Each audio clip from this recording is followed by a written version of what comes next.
नमस्कार। आज हम बात करने वाले हैं भारतीय इतिहास के ऐसे महानायक की जिनका नाम आज भी गूंजता है, चाणक्य। तो चलिए बिना देर किए शुरू करते हैं। कहानी की शुरुआत एक बहुत ही दमदार बात से करते हैं जो चाणक्य की पूरी शख्सियत को बयां कर देती है। एक ऐसा इंसान जिसे अपने देश की तरक्की और इंसाफ से बेइंतहा प्यार था और जो सियासत और जंग की हर चाल को बखूबी समझता था।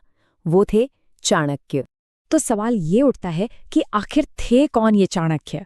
चलिए सबसे पहले इन्हीं से मिलते हैं, जानते हैं इनके बारे में।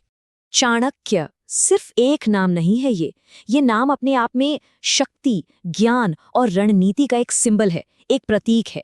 मतलब ये एक नाम ही काफी है उनकी पूरी कहानी बताने के लिए। उन्हें भारत का महाज्ञानी और शास्त्री भी कहा जाता है। और देखिए, ये सिर्फ कोई टाइटल या उपाधि नहीं थी, ये इस बात का सबूत था कि उनका ज्ञान और उनकी समझ कितनी गहरी थी। इतनी गहरी कि उसने इतिहास का रुख ही मोड़ दिया। अब कहानी में आगे बढ़ते हैं और ये देखते हैं कि कैसे एक मुश्किल घड़ी, एक संकट, उनकी जिंदगी का सबसे बड़ा संकल्प बन गया। एक ऐसा संकल्प जिसने सिर्फ उनकी ही नहीं बल्कि पूरे भारत की किस्मत बदल दी। और पता है, यही वो बात है जो चाणक्य को सबसे अलग बनाती है। सोचिए, जहां कोई आम इंसान होता तो शायद हार मान लेता, चुप बैठ जाता। वहीं चाणक्य ने उसी मुश्किल को, उसी अपमान को अपनी ताकत बनाया। उन्होंने उसमें हार नहीं बल्कि एक मौका देखा। और उस मौके का, उस प्लान का नतीजा क्या निकला? कुछ ऐसा जिसने इतिहास ही बदल दिया। उन्होंने पूरे के पूरे साम्राज्य को खड़ा कर दिया। जरा सोचिए, एक इंसान का संकल्प और उससे एक विशाल साम्राज्य का जन्म। ये दिखाता है कि उनका इरादा कितना पक्का था। लेकिन सवाल यह है कि ये सब हुआ कैसे? क्योंकि सिर्फ प्लान बनाना तो काफी नहीं होता है ना।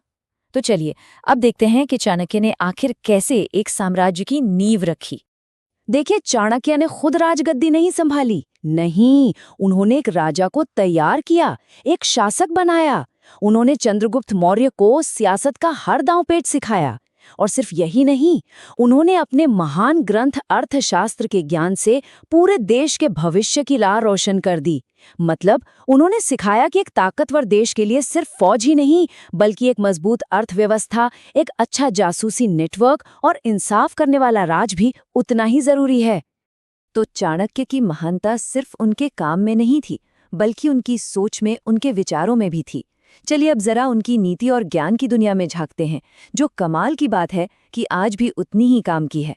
उनका एक बहुत ही बेसिक प्रिंसिपल था जो इस बात में साफ दिखता है, मतलब बिल्कुल साफ है। अगर देश को मजबूत बनाना है तो उसके कायदे, कानून और पॉलिसीज को गहराई से समझना ही होगा। किसी भी लीडर के लिए यह सबसे बड़ा सबक है।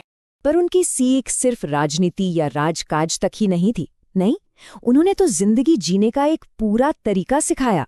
उनके जो सिद्धांत थे वो एक इंसान को भी आगे बढ़ाते थे और एक देश को भी। और यही बात उन्हें एक गुरु, एक महान शिक्षक बनाती है। तो आखिर में सवाल आता है कि चाणक्य हमारे लिए क्या विरासत छोड़कर गए हैं? चलिए उनकी इस लेगेसी को समझते हैं जो सदियों बाद आज भी हमें रास्ता दिखा रही है। उनकी असली विरासत को हम 3 शक्तियों में देख सकते हैं। सबसे पहली, विचारों की शक्ति, मतलब किसी भी सिचुएशन में सही सोचने और प्लान बनाने की ताकत। दूसरी, ज्ञान की शक्ति, यानी नॉलेज और इन्फॉर्मेशन की इम्पोर्टेंस को समझना। और तीसरी और शायद सबसे जरूरी, संकल्प की शक्ति, यानी अपने गोल पर टिके रहने का, उसे हासिल करने का पक्का इरादा। और यहीं पर हम आज के आखिरी सवाल पर आते हैं। जरा सोचिए, चाणक्य की इन 3 ताकतों में से, यानी सोचने की शक्ति, ज्ञान की शक्ति और पक्के इरादे की शक्ति, आज के दौर में सबसे ज्यादा जरूरी कौन सी है? ये एक सवाल है जिस पर सोचना